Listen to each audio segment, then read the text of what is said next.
Salut à tous mes frères camerounais du nord au sud, de l'est à l'ouest, de par le monde. Bon dimanche à tous. Eh bien, je viens repréciser ma pensée ici, suite à ma dernière vidéo. Quant à ceux qui m'écrivent dans toutes mes différentes plateformes et inbox, pour me dire pourquoi j'indexe Cabral Libby par rapport à des loges maçonniques ou pas, et je n'indexe pas les autres.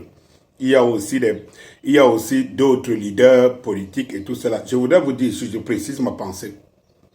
Ma pensée n'a pas de flèche pour une personne quelconque et tout.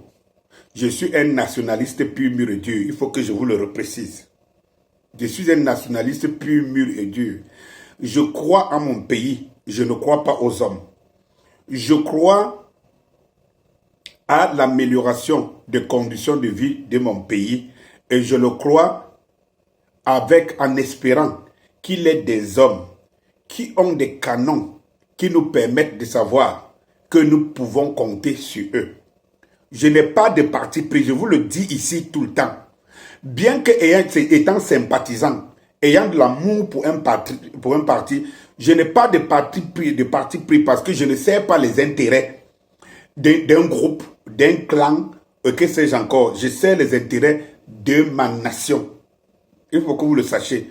Donc, mon message, sur tous ceux qui sont épaulés, qui sont membres des loges mystiques, ésotériques, étrangères, mon message est adressé à tous ceux-là, sans exception. Donc, si vous savez qu'il y a un leader politique qui demande le suffrage du Cameroun et qu'il appartient à ces loges, vous devez savoir que vous êtes mal barré parce que cette personne ne sert pas vos intérêts, même si c'est à la bouche. N'oublions pas qu'en politique, la politique c'est la propagande. Il faut que vous le sachiez. Donc, ceux qui sont nationalistes comme moi, qui pensent au pays et qui ne pensent pas à un clan, qui ne pensent pas à un amour pour X, Y, Z, je pense qu'ils devraient faire la promotion de ce message en partageant massivement parce que les bonnes choses vont bientôt commencer. Je vous le dis. Et moi, je me considère comme un sacrifié de la République. Les bonnes choses vont bientôt commencer. Parce que vous voyez, nous sommes menacés. Nous sommes menacés par la France qui vient de nommer un général au Cameroun. Ce n'est pas de bon augure. Et si nous restons dans la distraction, dans la promotion des individus, dans la personnification des gens, c'est que nous ne savons pas où nous allons. De toute façon, moi, je sais où je vais. Et il y a beaucoup de Camerounais de par le monde qui savent ce qu'ils veulent de leur pays. Et je milite avec cela et pour cela aussi. Et pour nos progénitures. Quand j'ai fini de le dire, il faut que vous sachiez que j'invite ici les Kamites. Les gens de le Camerounais de la religion, des religions africaines. Parce que si on nous a fait croire pendant longtemps que nos religions ésotériques et tout cela était satanique, bidonique et tout ce que vous connaissez. On nous a fait embrasser des religions sataniques dont nous connaissons les résultats aujourd'hui. Ce que nous vivons, c'est la pure politique des religions ésotériques qui ont remplacé le fusil du colon.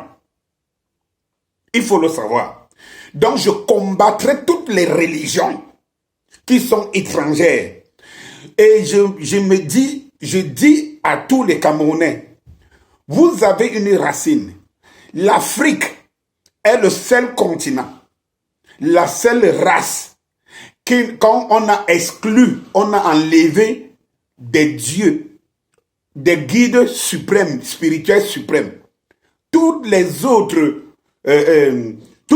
races ont leur dirigeant suprême et se cohabitent.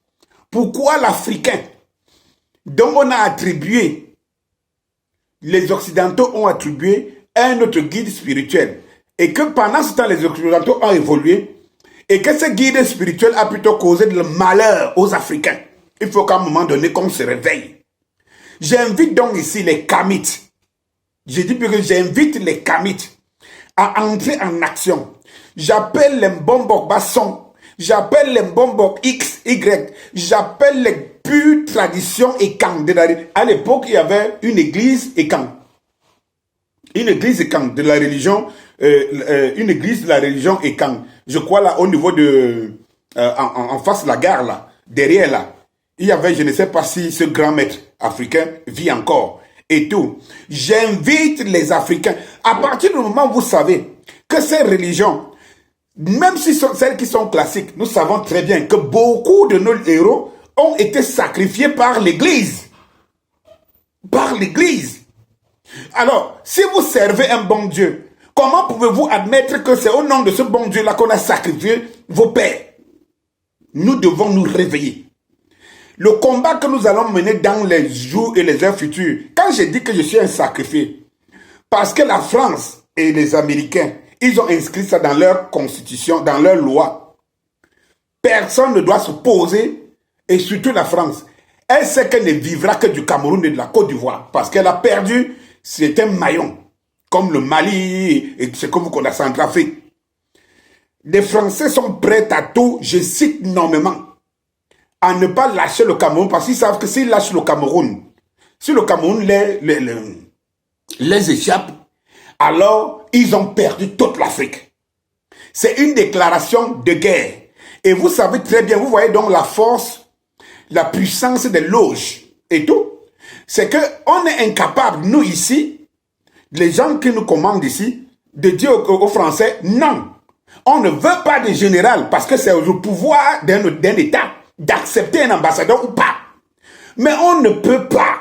Pourquoi? Parce qu'on est lié par cette loge dont nous avons prêté, ces dirigeants ont prêté allégeance. Donc nul n'est ici, à partir du moment où on est convaincu que si vous êtes dans une loge, par exemple maçonnique, rosicrucienne et tout, l'objectif de cette loge, ce n'est jamais de satisfaire l'Afrique et ses populations, mais c'est de satisfaire le maître.